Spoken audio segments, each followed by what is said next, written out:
est-ce que mënuñu dem sax ba extrait de naissance par exemple da ngay toog sa téléphone dugg ci plateforme bi bind nombre d'extrait bi nga soxla wala boog sa extrait bi nga soxla ñu envoyé la ko numérique nga doog a dem génnee ko imprimer ko et cetera mënuñu yegg foofu. si foofu loolu moom ala kulli xaal adduna bi fu mu toll nii. maanaam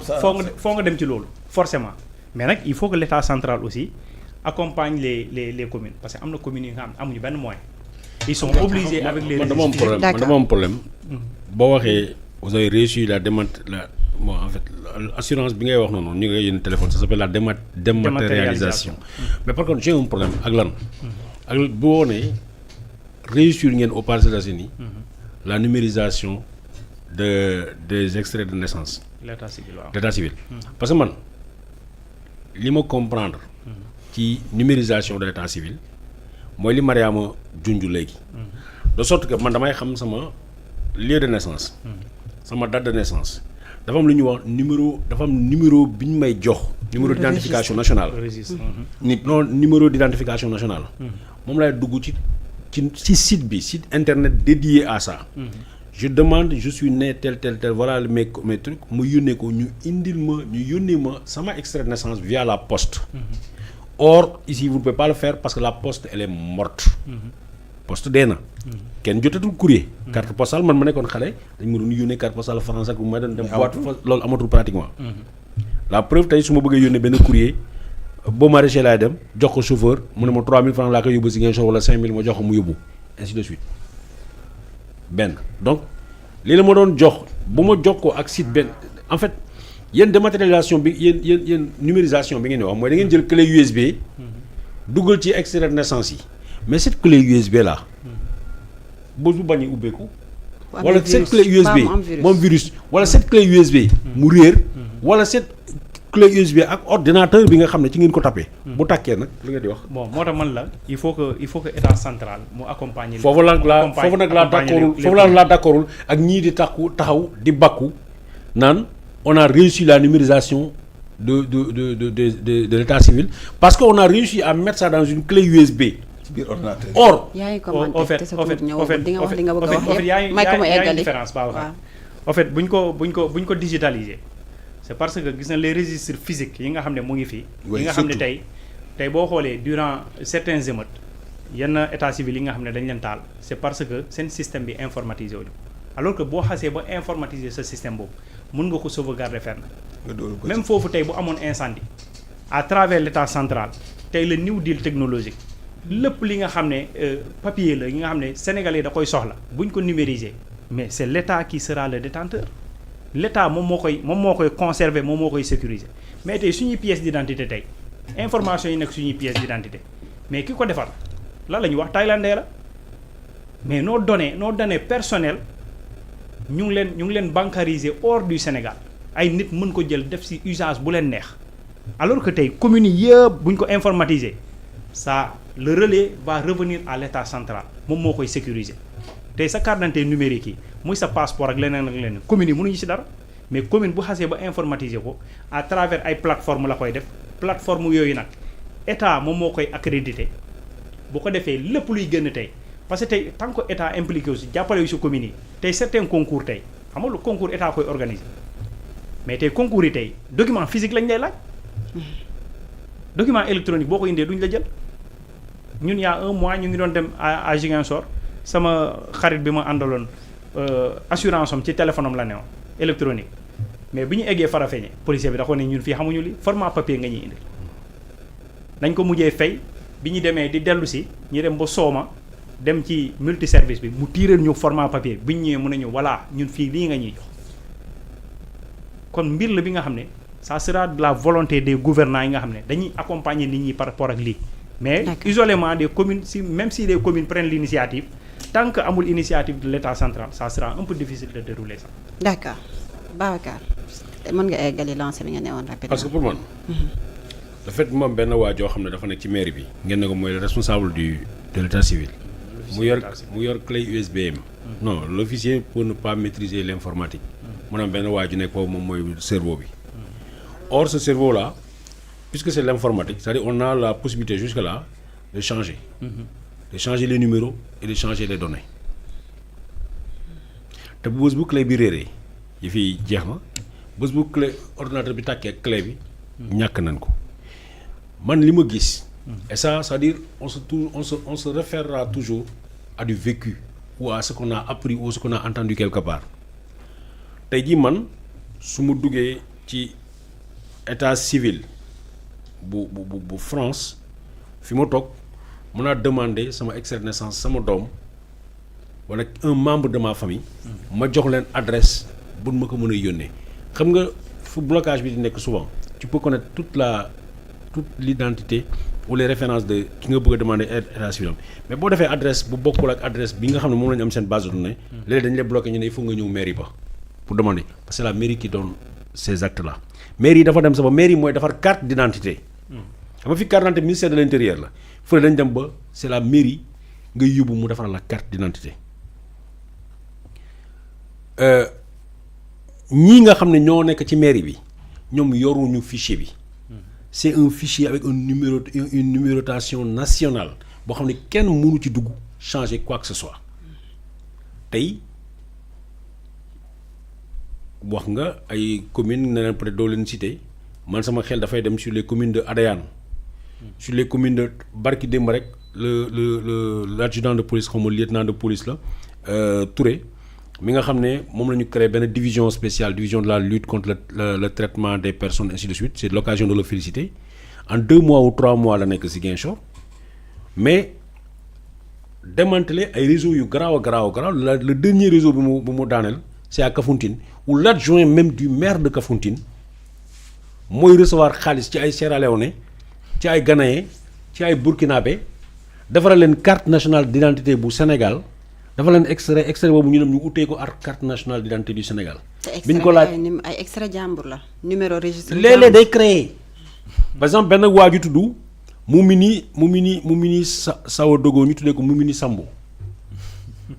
defaral ko kooku leen jàpp moo permettre ñu démanteler filière bi 7 personnes ont été arrêtées dans cette affaire mais bu fekkee ne amul sanction bu exemplaire bu fekkee ne dañ leen di jàpp rek après nu bàyyi leen li ñu yàq kaña du ko yàq ci gerte mais ñoom ils s'en sortent à bon coup parce que waa ji bi ñu ko laajee mu ne moom xamul sax ñaata nombre de papier la defar noonu bu fekkee ne dañu jël remplacer turu keneen c'est-à-dire que ce citoyen sénégalais là il va se retrouver sans papier. Or les conséquences sont très graves bi nga amee doom ci nga ko déclaré am nga numéro d'identification nationale moom nga amee oublier sa compte bancaire c'est-à-dire c'est tout ça qui va changer. Du jour au lendemain am nga sa xaalis sa compte bancaire am nga say doom mais tu ne peux plus te prévaloir de quoi que ce soit et si par exemple tey jii man Babacar Touré laa tudd mu juddu tel tudd ñu jël sama papier jox ko keneen kooku tudd noonu kooku dem yàlla def na kooku dee ñu uti certificat de décès à mon nom. C'est-à-dire man je suis vivant sans être vivant parce que ku dee sa kër sax moomatoo ko nit ku ñu am certificat de décès ci yow sa kër sa héritier ñoo ko moom. te yaa ngi dund dafa may jox benn exemple en Inde gars yi bu ñu bëggee éliminer seen benn mbokk dañuy fexe ñu dem état civil ñu uti certificat de décès ci turu waa ji sa kër ak sa bien yi dañ leen miraas par force nga nekk fi di xeex naan maa ngi nii damay dund donc tu prends du temps dem gisi ay avocat pour xeex pour wane ni pour prouver ni tu es vivant. Ça qui s'est passé à Kafountine avant Kafountine dafa am benn Bissau Guinéen bu mu arrêté bu Touré lieutenant Touré arrêté bi ñu ko jàppee ñaari carte d'identité lañ fekk ci moom mu def ko jënd xam nga ramification bi Ziguinchor lañ ko jàppee la ramification c'est à la mairie de Boune. Boune sa wet. si j'ai suivi l'actualité. gars yi foofu lañ nekk extrait de naissance boo ko bëggee xaw ma certificat de nationalité 80 000 francs la extrait de naissance xaw ma 70 000 la xaw ma lan. c'est grave. ñu jàpp ci 3 personnes. police yi waa ji lieutenant Touré ak ay nitam ñu bu ñu jàpp fii ñett mais dossier boobu bu ngeen ko amee ñu ne leen kenn xamul ñaata nit lañu. mais loolu dossier boobu ça doit faire l'objet d'une instruction. oui. ñu xool tous les dossiers qui sont liés à ça ñu enquête si man dama am sama benn jarbaat et ça c'est personnel j'ai appelé dafa déposé carte d'identité depuis mois de octobre ba tey jox ñu ko carte d'identité muy bàyyi mu wax ma woo kenn ku nekk daaf mu ne ma Babacar ma ne ko waaw mu ne ma l'officier d'état civil bi defar carte d'identité yi et ça c'est à Bignona que ça se passe officier d'état civil bi defar kër yi on a découvert qu'il a fait beaucoup de faux donc on a ouvert une enquête or cet enfant là dafay ñëw def examen ren ça veut dire quoi ça veut dire extrait bi mu yor c'est du faux on lui donnera pas mais pour que mu am extrait de naissance il faut mu passer à une session de jugement jugement ça ne se fait pas en un seul jour peut-être léeg-léeg day am ni ñuy waxee audience foraine mais c'est rare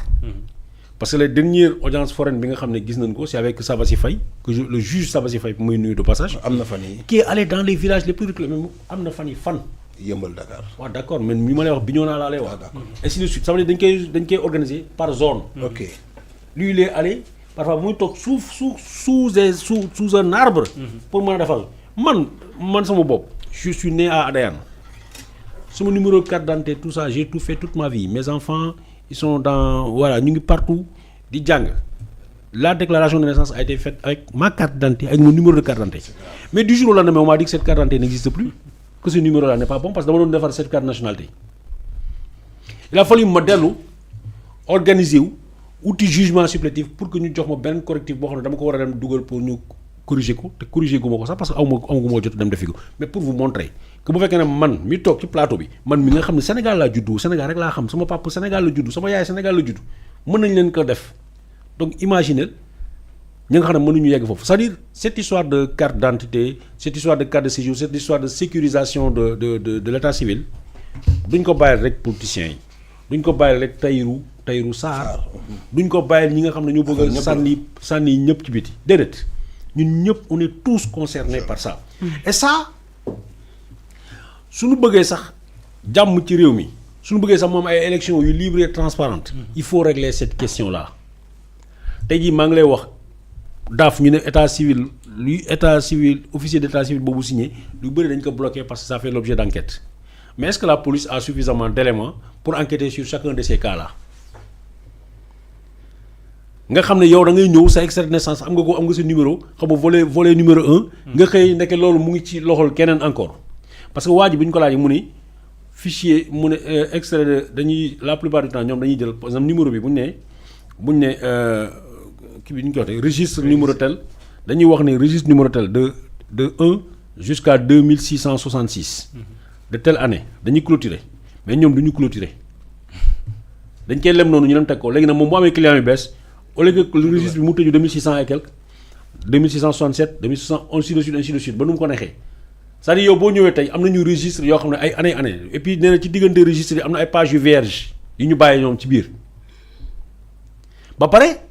l'adjoint au maire bi nga xam ne je parle de Kafountine l'adjoint au maire bi nga xam ne moo war a signé nee na kooku jàngut kooku sax nee na moom jàngut mais moom day signé rek lu ñu koy ni mu signé waa ji ñaata nga ci am mu ne léeg-léeg 20 000 léeg-léeg 30 000 am na koo xam ne 10 000 la koy defee